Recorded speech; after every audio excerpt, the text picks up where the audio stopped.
Industry 4.0 around the world is becoming more and more accepted as a way of doing business. I believe that Industry 4.0 is changing the way that we see not just manufacturing, but seeing the way that we see society in terms of digital formats, digital exchange, and the way that we engage with an environment that's critically important for us, that we've always been part of, but never perhaps been in the center or at least as a connected partner to. I think that there are certain challenges with Industry 4.0, as there are with the Smart Factory initiative in general. And if we extend that to smart cities, we need to start to understand the role of data. I mean, one of my big concerns is that we see data as being ubiquitous, it's all around us, everybody uses it, but we don't see it as our product. I think that the transition in the world today is that we move towards an environment where data becomes our primary product. We could argue that our physical and hard systems or products that we thought were our traditional product lines are merely there to validate that the data was correct. The big challenge for organizations is to realize that with data, we can leverage so much more than we can with just physical products.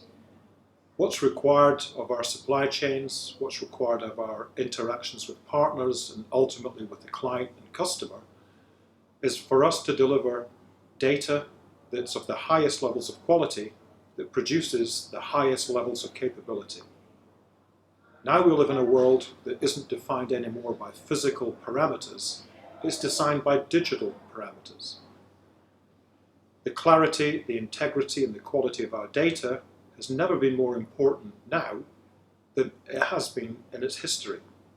We really need to start thinking about elevating levels of quality at the primary source. Data is our DNA. If we don't have quality DNA, then we can't develop and mature through life into anything other than the level of quality of the DNA itself. We can't gain quality somewhere else. Quality is designed from the very beginning of a project or a life cycle and manages through life, primarily through data. In turn, that brings certain skill sets into the market that will become a directive as well as a set of requirements. In the future, we're going to need people that have the skill sets of engagement. We need people that understand the importance of being part of a bigger world. We need people to understand connectivity. So one of the primary skill sets that we need from graduates and business people in the future is the ability to see the big picture and see where you lie in that big picture. What's important is that you see what comes in and what goes out. So it becomes a system of systems. So perhaps one of the enablers of the Internet of Things is the concept of being a system within a system.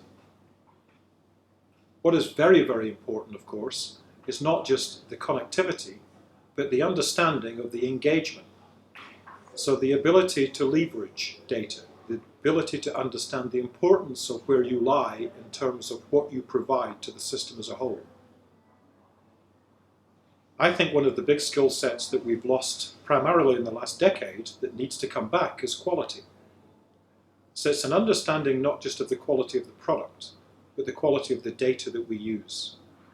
What's quite alarming from recent surveys is that we don't take the same care to the quality of our data that we take to the quality of our physical product. We still believe in many sectors and many industries that quality is measured in physical terms. Quality is actually measured in digital terms. I would maintain that the higher the level of our quality of our data, the easier, the cheaper, and the more realistic it is to manage quality at the deliverable end. Everything starts and ends with data. Even our life cycles that we see primarily as being physically driven. If you think of us as human beings, we are carbon-based life forms that exist at some point in physical format. There is data that will exceed our lifespan.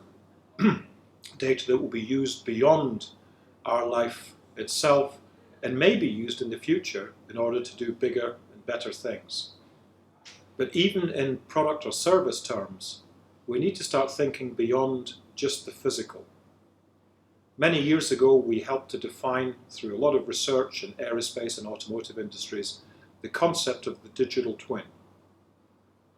In order to have a digital twin, you may argue that there needs to be a physical twin.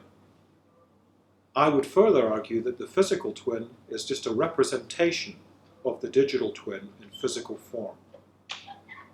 Maybe we live in a society now that's only ever digital. Maybe we live in a society where the physical format of everything that we do, everything that we provide, and everything that we are is merely a passage of time. Before the beginning of a project, there is data, then we have a project, and at the end of the project, what we're left with is data. What's critically important is that we develop the future generation of professionals with the knowledge that what's primarily important is to get it right at the beginning. In the 1970s, we had a culture of total quality management. Total quality management in that decade was very much focused on quality of product.